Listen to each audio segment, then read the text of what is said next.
You're probably wondering, why am I making yet another video that nobody is asking for?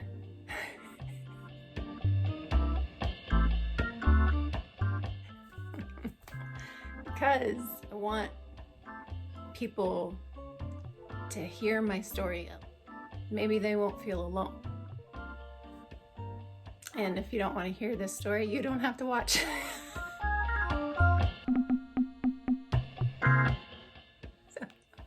Okay.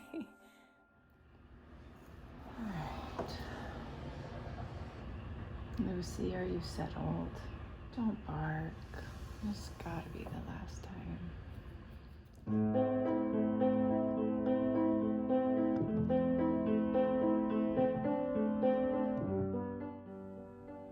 If I'm honest, dandelions are probably my favorite flower.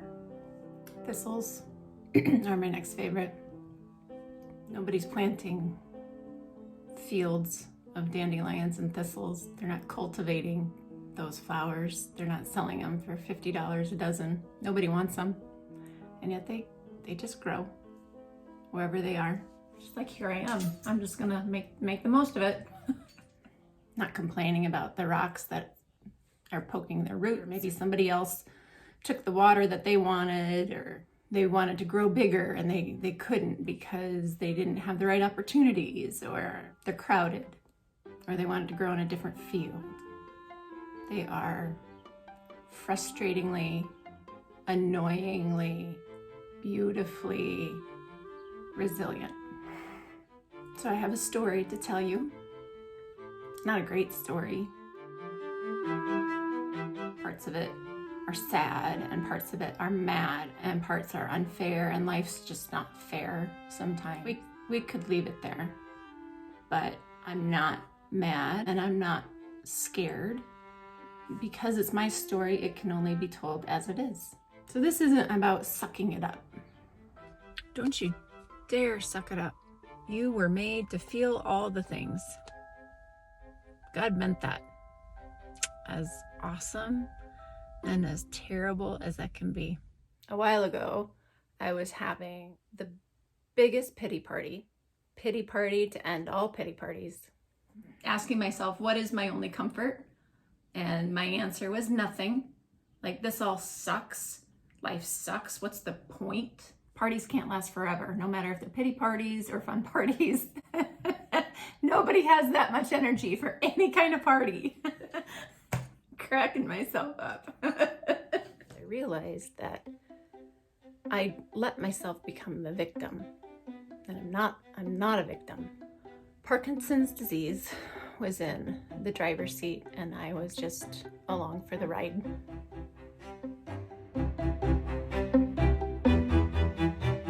That's dumb. Parkinson's, you can't drive anymore. I'm driving, and it might be the most annoying backseat driver I've ever had in my life, but I get to drive, and I get to choose. That's it. And I had just made this decision coming out of the worst pity party ever that, you know what? I'm the driver. Screw Parkinson's. I'll tune it out when I can. I get to drive. I needed my neurologist to help me define how this is supposed to look for me, because I'm letting myself believe these stories.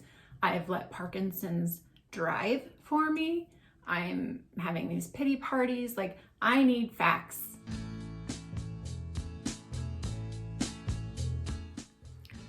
We went to the appointment, and we were sitting in the waiting room, and I was just about asleep. My hand up on my cheek, and I heard my name. It was just so faint, and so I opened my eyes, and it was my neurologist. He's about 3 feet away from me in the waiting room, and he's calling my name. Neurologists don't go out to the waiting room and get their own patients. A doctor goes into a waiting room, and it's kind of like a celebrity. Suddenly they open themselves up to, like, the humanity and all the questions, and I don't blame them. So I open my eyes. My neurologist is 3 feet away from me calling my name. And I teased him, and I asked him if he was short-staffed, and he just shrugged. And we have our visit. Doc, I need you to help me define reality for me. He sat down and he listened, and we went through am I exercising? I was ready to show him my phone, like, yes, look at, like, I'm super proud of that because you told me, doctor, that exercise is more important. It's the most important medicine that I can take. And so, yes, doctor, I really don't like it, but it makes me feel better. You were right. Are you taking your medicines? Yes, I am. Don't feel like they're working. And he's okay. Gives me two options, and neither one of them are good. You can either take an extra pill, which these are the side effects of that. Those aren't great. Or we can double the dose of this skin patch that I wear. I change it every 24 hours. You would think that such a little patch doesn't do much for you. Little, about the size of a quarter. It does a lot. Like, it helps my symptoms to the point where without that patch, when the symptoms get so bad and the pain is so bad, there have been times where I want the world to stop. Like, Jesus, I know you're coming. Come quickly. Like, now is the time. Like, now is the time. Can the world just stop? Because I just can't. However, my skin hates that patch and reacts, and it feels like fire on my skin, and I just want to peel my skin off, and I have bruises from where I dig at it. Anyway, you take the pill, and these are the terrible side effects, or we can double the dose of this patch, which also doubles the size. What I think is hilarious and sad, sort of, like, I take at least 3, maybe 4 medicines where the side effects are like agitation, hallucinations. But this particular one, you increase the dosage and you increase the chances where you might have something like excessive suspicion or aggressive behavior. Wait, why am I telling you this? No, I'm which I don't think that I'm dealing with those side effects yet, but then I hope I never do. However, if there comes a day where I become this terrible, mean old lady where I am excessively suspicious of you, I am behaving aggressively towards you. I'm sorry. Please remember me now as I am laughing at this and not as that person. On those commercials you hear, like, for all the medicines, they say, oh, this medicine here, you take it and it'll fix everything for you. It'll fix whatever you've got going on. It'll make life magical. Oh, but you might have like oily diarrhea. I want to know, like, which person's like, oh, okay, yeah, no, okay, oily diarrhea, like, I can fit that in my day, I think. To minimize things. I know we all have our things. Excessive suspicion. I was already socially awkward before this whole Parkinson's thing. Parkinson's made it worse, and now my Parkinson's medicines are making it even worse. So now it's like, unable to attend due to excessive suspicion and aggressive behavior.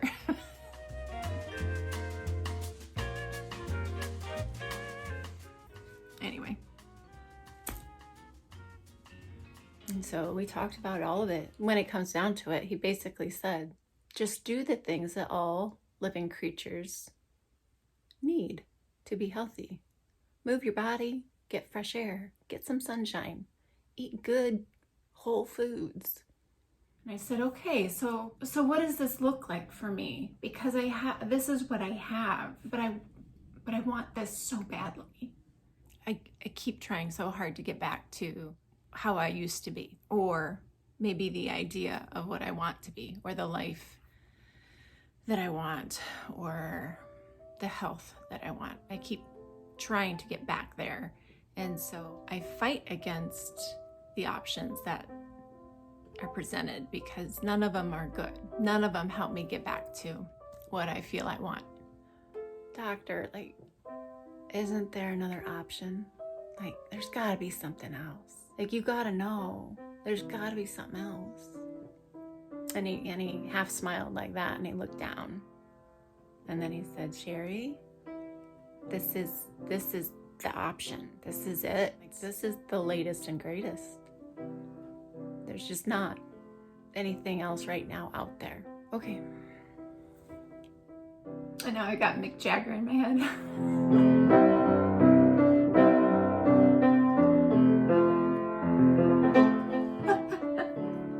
You don't always get what you want. That's true. So I said, okay, looks different for everybody, but this is what it is for you. You have this much every day, and you get to choose how you measure that out. And he had to tell me a couple times, and I still didn't want to hear him. Okay, so that's what this is. And it broke my heart, because I just thought, if I'm willing to do anything so I can have this, then there has to be something. There was my definition. But he didn't leave it there. He said, that's not to say in 6 months or a year or whatever it is, we'll find out that a special diet is magic for people dealing with this, or a medicine, or something. We don't know, but it's possible.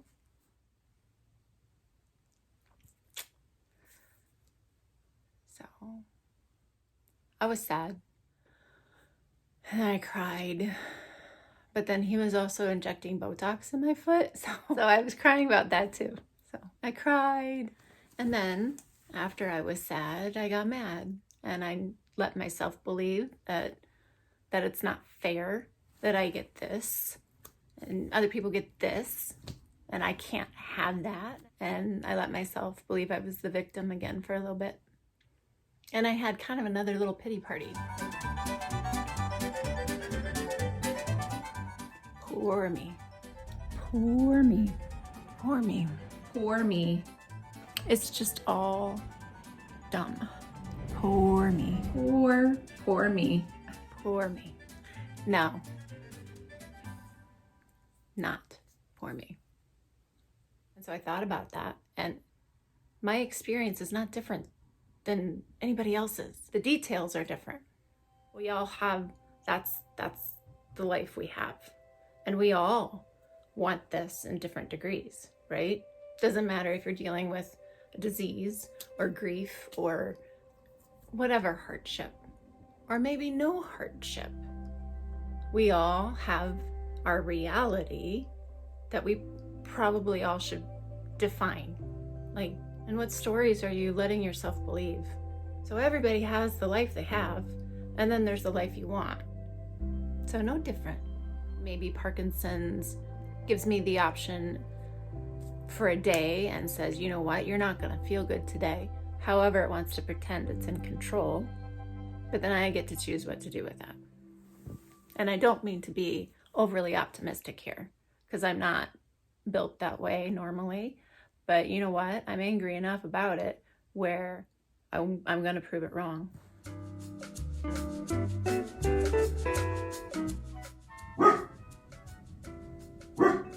There's nothing. Sweet Moose. Hey, go back to sleep. Lucy, go back to sleep.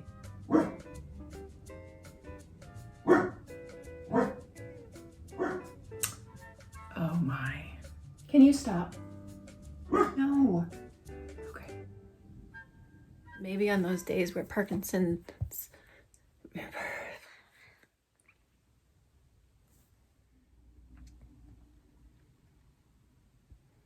I'm super tired. If I can't talk well on that day, that might be a good thing. I'll listen more. If I'm slow, that might be a good thing. It makes me present in the moment. I've learned that. I have to focus on each step. I have to feel my foot hit the ground and plant itself and move on to the next, which literally makes me present in that moment. That's a good thing.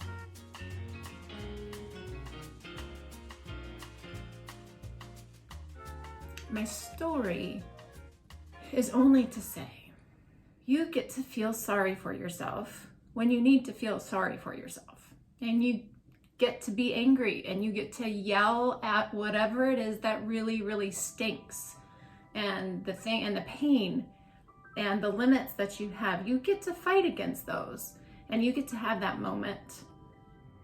Could be that whatever you're dealing with is really shitty. And you can say that. You can say, this really sucks, it's really shitty. You can acknowledge it, you can be sad, you can be angry, you can have a pity party. And then at the same time, you get to have the laughter and the joy and the peace and the rest and all of it. Like it, you can't separate all of that. That's what life is. Like the beautiful mixed up, just all the best parts, the sweet and sour, right? We all get to choose where you leave your story. And we all have those parts. And those parts shouldn't be left out. They should be what they are. Sad and mad and scary and joyful and happy and funny and all of those parts. They should stay in your story. But we all get to choose how the story comes together. I think that's wicked powerful. So powerful that God has created in us such a thing where we get to choose not to let the pain win or the sadness win, or whatever the world wants to throw our way. We're all gonna have to deal with that. I'm sorry that we all have to deal with it. That really sucks. That sucks.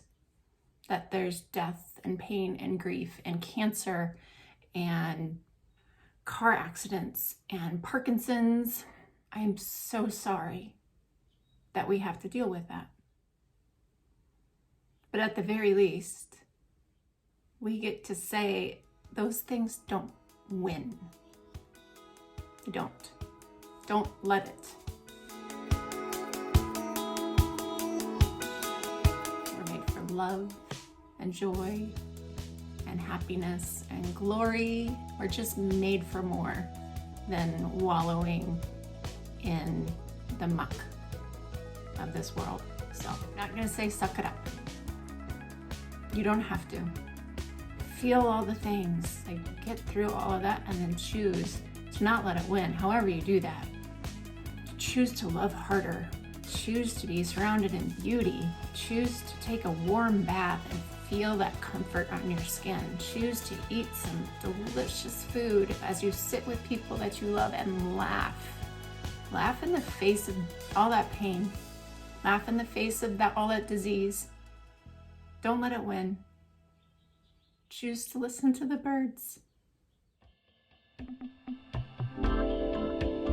Choose to be frustratingly, unapologetically, gratefully, annoyingly, ferociously, tenaciously, beautifully, stubbornly resilient, even if you're growing in a whole bunch of rocks.